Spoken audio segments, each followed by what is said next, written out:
Now, I will throw a de-esser on. I typically do this just out of habit because it's too easy not to. And a de-esser, if you don't know already, it gets rid of the S, or it reduces some of the frequency, the sibilance of the S. That's really annoying.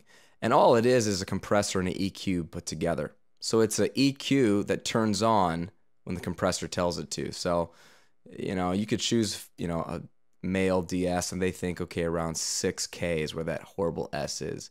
And anything that hits around -12 is going to be compressed. Thought I saw clearly. So what did I say? I thought I saw.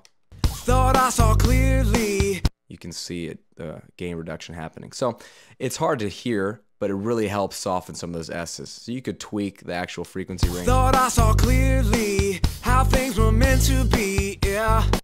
And without everything so far. Thought I saw clearly how things were. Bring it all back. Thought I saw clearly. A little more present, a little more up front. Okay, now the other thing I'll do real quick is I like to mess with delays a lot. So I would create an aux track here. So you can see this, a stereo aux. You can do this in any DAW, and I'll call it Vox delay, let's say. And I will put a delay plugin on it. And in Pro Tools, I just use the standard long and extra long delays. These are great because they can lock into your tempo. So let's see, let me set up the chain before we mess with it. Flip over to the mix window, and my vocal comp is right here. I'm going to send it to an open bus, 7 and 8, and I'm going to make that open bus 7 and 8. Sorry, you can't see that, but I'll make that open bus the input to the delay. Okay, so now a copy of my track is being routed to my delay, and I've got the delay volume all the way up just so we can at least hear the effect. At this point, you could set the tempo to quarter notes, because in Pro Tools it knows what your BPM is. Thought I saw clearly. How. So it's going to be a perfect quarter note. And what I like to do is start with something like that, and I adjust the one on the left a little bit so you have a ping pong. Thought I saw clearly. So that's annoying, obviously. So what I like to do also is, let's start with bringing down the send volume here. We'll just bring it down so it's not as annoying. Flip back over, and let's take a look at this delay. I will get them slightly off so it's not the perfect, so it's stereo, hits the left before the right, so it sounds big. I will use the built-in low pass filter. That's with this LPF. This is the opposite of what we did on my vocal high pass. This will let the lows stay in. It'll reduce a lot of the high frequency, which will make my vocals sound like muddy in the background, or the delay. So I'll bring that down, to 1K. I mean, I'll get rid of a lot of the high frequency stuff, maybe even more.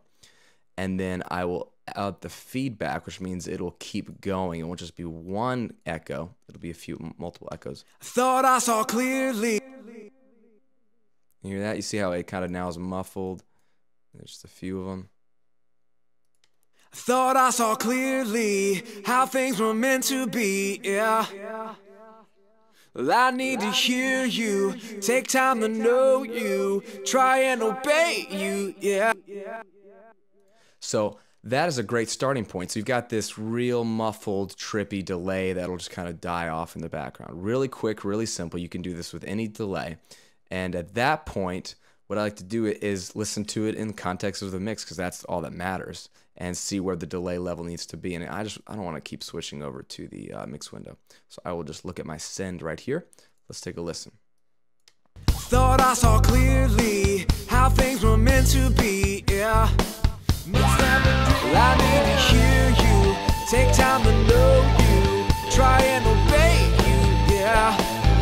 Then I turn and listen to this.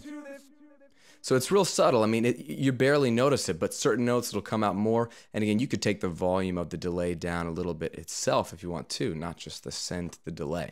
And at this point, all I've got is my track, a little EQ, a little compression, standard de-essing on those high frequencies, and sent to a little bit of a delay. I don't have it through any reverb. I'm not a big reverb guy, but again, it depends on the mix and depends on the context. If you want it to have sort of a room sound, then you would want to use a reverb. But a lot of times, this is where I will start. Thought I saw clearly how things were meant to be, yeah. Well, I need to hear you, take time to know you, try and obey you, yeah. Then I turn and listen to the stupid voice in my head.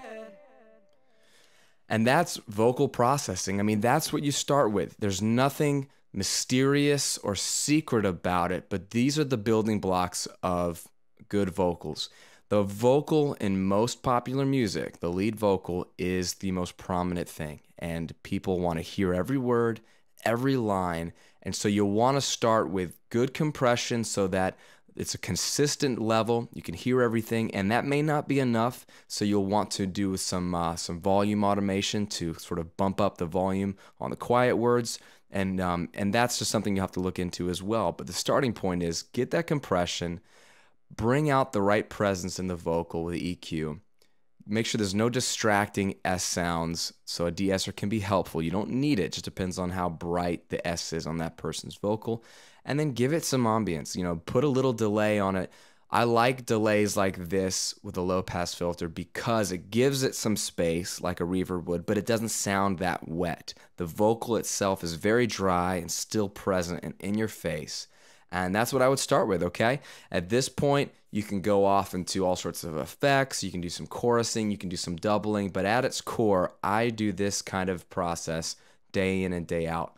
And I hope that's helpful to you guys. Again, keep the comments coming. Keep the feedback coming in. Thanks to everyone who's been downloading the ebook, The #1 Rule of Home Recording. I'm getting a lot of great feedback from you guys on that, and people seem to feel like it's really helping.